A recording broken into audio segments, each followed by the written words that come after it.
हमें ईश्वर ने God gift दी है जानने की इच्छा, उत्सुकता, और ये बच्चों में सबसे ज़्यादा पाई जाती है। बच्चों में जितना छोटा बच्चा होगा उतनी ज़्यादा जिज्ञासा। जैसे जैसे हम बड़े होते जाते हैं वो जिज्ञासा हमारी धीरे धीरे कम होती जाती है। आप छोटे बच्चे को कोई चीज़ दे दो जो घुटने के बल चलने लग गया हो, कोई भी चीज़ दे दो आप, उसको फेंक देगा, तोड़ेगा, मुंह में डालेगा, मतलब वो चख के देखेगा कैसा है, तोड़ेगा, मतलब उसके अंदर एक इंजीनियर बैठा है, वो उसको चलाएगा, मतलब ड्राइवर भी उसके अंदर बैठा है। तो आपके अंदर, मैं इसलिए कहा करता हूँ कि आपके अंदर मुझे बाहर से कुछ डालना नहीं है, आपके अंदर ईश्वर ने सब देकर आपको भेजा है, उसको हमको प्रकट करना है। ये स्कूल उसको एक एनवायरनमेंट देख के आपके अंदर जो ईश्वर ने देकर भेजा उसको प्रकटीकरण करता है। उदाहरण के लिए आम के अंदर, आम के बाहर से फल लगाते हैं क्या आप? आम की परवरिश आप करते हैं, उस परवरिश से उसमें बौर आती है, उस बौर से ही फिर बीच में फल निकल जाता है, फिर बड़ा हो जाता है, फिर पक जाता है, फिर नीचे आ जाता है। ये ना प्रक्रिया उसकी, कि बाहर से आपने फल लगाया, इसलिए आपके बाहर से कुछ आपके अंदर डाला नहीं जाएगा, आपके अंदर जो ईश्वर ने देखा है उसका प्रकटीकरण हो जाए, उसका माहौल मिल जाए। ये और ये होता है क्रिएटिविटीज़, जिसके लिए आपको सैटरडे फिक्स किया है। क्रिएटिविटीज़, 3 तरह के लोग होते हैं समाज में। पहले तो वो जो भेड़ चाल, पहले तो वो जो भेड़ चाल के अंतर्गत एक चल दिया, दूसरा चल दिया, फिर भीड़ चल दी, फिर अपन भी चल दिए। इसमें आपका कुछ लगा नहीं, आपका कोई श्रम हुआ नहीं, आपने कुछ सोचा ही नहीं, इसलिए आपको कुछ मिलेगा भी नहीं। भीड़ के हिस्सा बने रहेंगे, भीड़ बनाने के लिए आपकी उपयोगिता रहेगी, लेकिन आप अपने आप में कोई आइडेंटिटी क्रिएट नहीं कर पाएंगे समाज में, आपकी कोई पहचान आप स्थापित नहीं कर पाएंगे। पहचान यदि बनानी है, और दूसरा एक और व्यक्ति होता है एक तरह का, वो मंकी को देखा, मंकी को कभी इस डाल पे, कभी उस डाल पे, कभी इधर देखता है, कभी उधर देखता है, कभी पीछे मुड़ के देखता है, ये भी कहीं पहुंचता नहीं है। ये बिजी तो हमेशा रहता है, लेकिन कहीं इसका कोई लक्ष्य नहीं होता है, कहीं लक्ष्य तक पहुंच नहीं पाता है। जहाँ मर्जी हो, जिधर मन करे, मन का गुलाम है, मन जिधर करे उधर चल पड़ा, मंजिल से कोई मतलब नहीं। तीसरा व्यक्ति जो होता है, जिसके लिए हमने आपको बुलाया, जिसकी चर्चा आज हम आपसे करने जा रहे हैं, वो तीसरा व्यक्ति है जो सोचता है, विवेक का इस्तेमाल करता है कि इसमें सच क्या है, झूठ क्या है, सत्य क्या है, असत्य क्या है। इसको वो पहले से तय कर लेता है और फिर उसके बाद प्लानिंग करके फिर चल पड़ता है वो।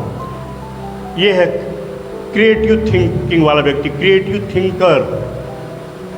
ये कुछ बनाता है, कुछ नया सोचता है, कुछ नया गढ़ता है। इसके लिए महर्षि स्कूल है आपके लिए, इसके लिए इस तरह की क्लासेस आपके लिए जाती है कि कुछ आप नया करके दिखाएं समाज में। समाज में चल रही कुछ समस्याओं का समाधान ढूंढ लें आप, समाधान का हिस्सा बने, समस्या का हिस्सा नहीं। भीड़ समस्या का हिस्सा होती है, वो भी चिल्लाता है अपनी समस्या, वो भी बताता है, ये भी सारे अपनी समस्या को लेकर आंदोलित हैं, लेकिन उनका समाधान किसी के पास में नहीं है। जो समाधान देता है वही लीडर बन जाता है, बाकी सब फॉलोअर रहते हैं नारे लगाने के लिए। आपको लीडर बनना है कि फॉलोअर बनना है? लीडर बनना है तो क्रिएटिव थिंकिंग का जब भी अवसर आए, आपको कुछ नया, वो जो आपका बचपन है उसको जिंदा रखना है। बचपन में आप तोड़ते थे, बनाते थे, जोड़ते थे, मुंह में खा जाते थे।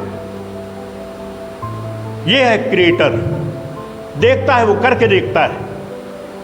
ये सैटरडे को आपको करना है, ये टीचर्स ने कराना है कि हम जो करवा रहे हैं उससे आपको सीख क्या मिली, क्या आप लेकर जा रहे हैं। तब आपकी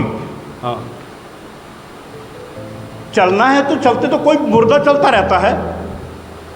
एक बार मुझे वो घटना हमेशा याद आ जाती है, जब भी इस तरह की बात आती है मुझे याद आता है कि मैं एक बार कुंभ मेले में गया था।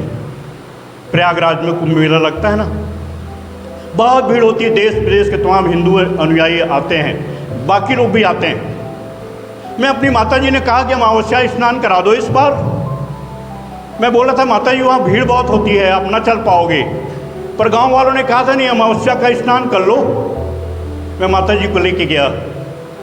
100 मीटर की दूरी हमने सुबह से लेकर दोपहर तक में तय की। 100 मीटर एक पग चलने में 5-5, 7-7 मिनट लगते थे।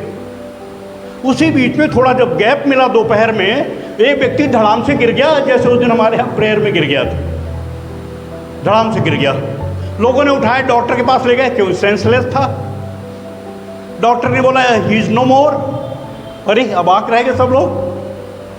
अरे बोले अभी तो गिरा नहीं, कहे 2 घंटे पहले ये मर चुका था, 2 घंटे पहले। क्या नहीं अभी गिरा है? बोले गिरा कभी भी हो। कहीं चल रहा था तो बताया कि वो भीड़ वो खुद नहीं चल रहा था। कौन चला रहा था उसको? भीड़ चला रही थी। ऐसे हम भी चलते रहते हैं समाज में, हमको भी लोग चलाते रहते हैं, हम खुद नहीं चलते हैं। जो क्रिएटिव थिंकर होता है वो खुद चलता है, खुद अपनी दिशा तय करता है, खुद अपनी मंजिल तय करता है। ये होता है क्रिएटिव थिंकर। आपको क्रिएटिव थिंकर बनना है। जितने वैज्ञानिक हुए हैं, जितने इंजीनियर्स बने हैं बड़े बड़े, ये सब क्रिएटिव थिंकर रहे हैं, और ये क्रिएटिविटी सब में है। हम चिंता करते करते, चिंतन को छोड़कर हम हर चीज़ में चिंतन, हमको ईश्वर ने आगे देखने के लिए भी हमारे पास दिया है, पर हम होता क्या है, पास्ट को देख देख कर, आजू बाजू वालों को देख देख कर हम सिर्फ चिंता व्यक्त करते हैं। चिंता आपके चिंतन को दीमक की तरह खा जाती है, फिर आप चिंतन करने योग्य नहीं बचते।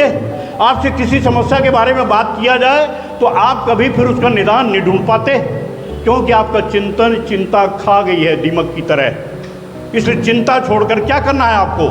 चिंतन करना है। भीड़ चाल से आगे बढ़ना है आपको, और आप अपना चिंतन शुरू करें।